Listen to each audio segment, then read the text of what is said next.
welcome back to my channel. So today's video is going to be a quick eye tutorial. So I just did a quick eyeshadow look with the It's My Ray Rays palette. If I can fold it over right. I've been using this since I got it. Like I got it like maybe a month and a half ago. I got it when it first came out. And I am loving it. So I decided to do a quick tutorial using only this palette. And I mean, really I only use like 3 or 4 shades. And I absolutely love it. Like I've been playing in it so much. I think I've used at least every shadow at least once for the most part, but I'm loving it. So I figured why not, especially for somebody that's really new doing makeup, something, this palette only costs like 22 bucks, I believe. It comes with eyeshadows, contour, and what's the other thing that comes in? Highlighter. And so yeah, so I just use them interchangeably. So what I want to do is do a quick tutorial with it. So even the newest of the new will be able to use it and do it. So this is the look that I came up with. So if you're excited to see how I got this eye look, then just keep on watching.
today. If you liked it, make sure you give me a thumbs up, and I'll be sure to do more makeup looks in the future. In the comments below, let me know if you have a favorite eyeshadow palette, because I know I am like killing the It's My Ray Ray palette.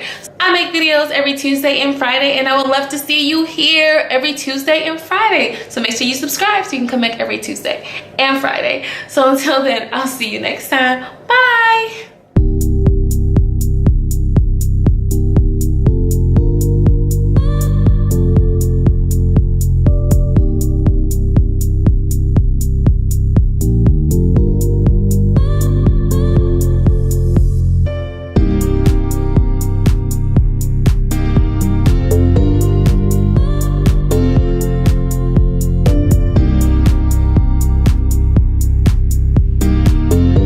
Y'all, this headband is giving me like Destiny's Child, Survivor type thing.